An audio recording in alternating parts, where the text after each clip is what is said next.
a picture of you that you use drugs and so. It's not true we do use drugs. Who said we use drugs? Every paper. Well, that's full of shit, man. We don't use drugs. Do you, excuse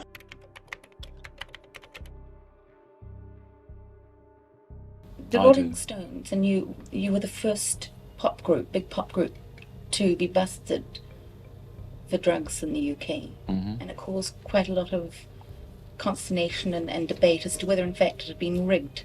Looking back, do you think it was?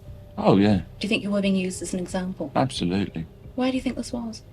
Well, it's rather complicated. It involved a lot of different people.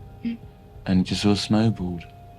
Recently, pop stars are beginning to talk openly about drug taking, and they seem to have put happiness and love and drugs together. They don't always go together. I don't think heroin brings happiness to anybody. Or morphine or cocaine or anything like that.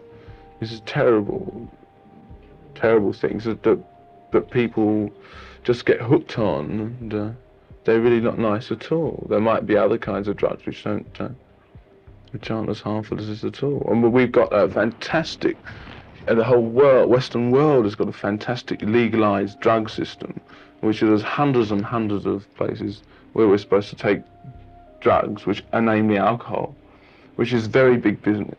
And this drug, alcohol, is certainly, I don't think, any worse than the other drugs which have been brought up recently. And it's merely the Western drug. Are drugs, marijuana, LSD, so forth, necessary to the approach to your way of life? No, completely unnecessary. Are they? You don't need to take any kind of drugs at all. But I mean, you can do. But do you see yourself in any way in your music as encouraging young people to, use drugs, for example? No, I never encourage people to use drugs in any song. Or in any interview. But, you write about whatever you feel best able to write about. Whatever you feel like,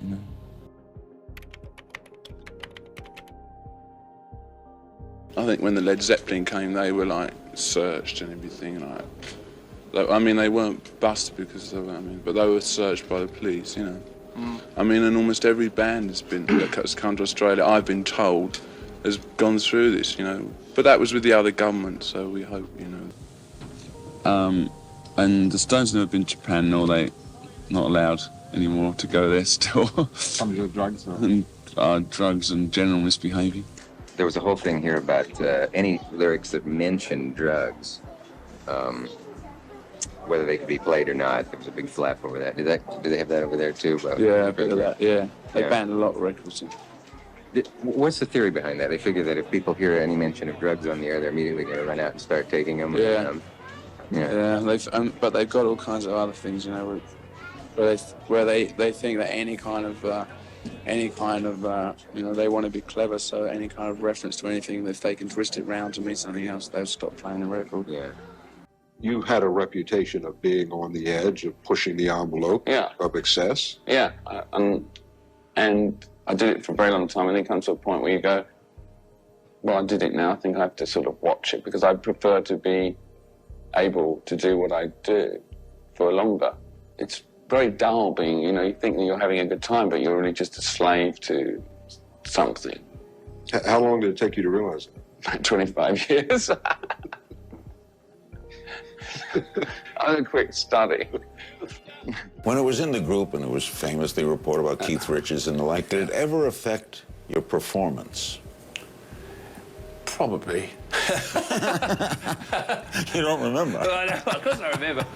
I don't personally, like performing, taking drugs. I always think it's better to be not taking drugs or drinking or anything. But that's not saying I've never done it. Of course I have. But I sort of learned, I think, after a while that it was better. And it didn't take me that long to realise that it wasn't a good thing. Taking drugs on a recreational level is one thing, but taking them while you're working on a stage is, I don't think always such a great... It's a control factor. And the thing about being on stage, you really want to feel that you're sort of in control a lot, I think, because I don't think it's not a place where you want to be out of control. My responsibility is far as that goes, only to myself, you know. In the public sector, such as to do with my work, my records, and etc., I have a responsibility, but in my private, the amount of baths I take or my personal habits are of no consequence to anyone else, I don't think. Do you condone, then, drug taking in private? Condone drug taking? I don't know. It's against the law, you know, and that's not necessarily... I mean, it was against the law at one point, not so long ago in the judicial history of this country, to attempt to commit suicide. And some of those people who attempted to commit suicide were put in prison. I think, looking back on it, it seems rather a barbaric law. And we might, at one stage, look back upon this set of laws and consider them in the same way. But do you think people should be able to use drugs if they want to? Should they be able? That's a very leading question. I refuse to answer that question on grounds it may incriminate me. Fair enough. You've been involved in the campaigns for legalization of marijuana, have you? No, I've never been involved in any campaign to legalise anything. Are you in favour of it? Of legalising marijuana? Mm-hmm. I can't see why you should put people in jail for smoking it. But, you know, there's so many hassles and problems. But I don't really like laws like you can't do this or that. Mm-hmm. I mean, you can't drink at 2 o'clock or smoke marijuana at 6 or sell tinned food on Sundays. Do you think it'll ever happen? Ever's it a long might time. do, ever's a long time.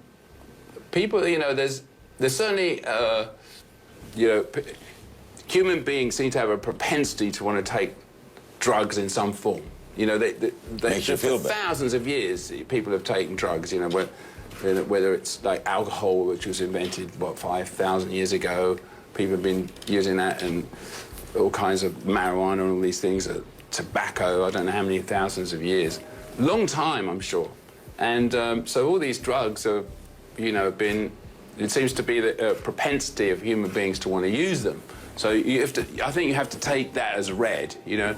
But then what do you do when it affects so many people's lives in not a good way, you know? And then also then you get a lot of violence at both ends of the scale. So you get violence in some countries producing country violence, and then you get, which like we have in Mexico now, and then you get violence at the other end of people trying to obtain drugs. So you got that part of it that's the part that speaks to some sort of legalization, because that you would hope would help the violence on both ends of the supply line.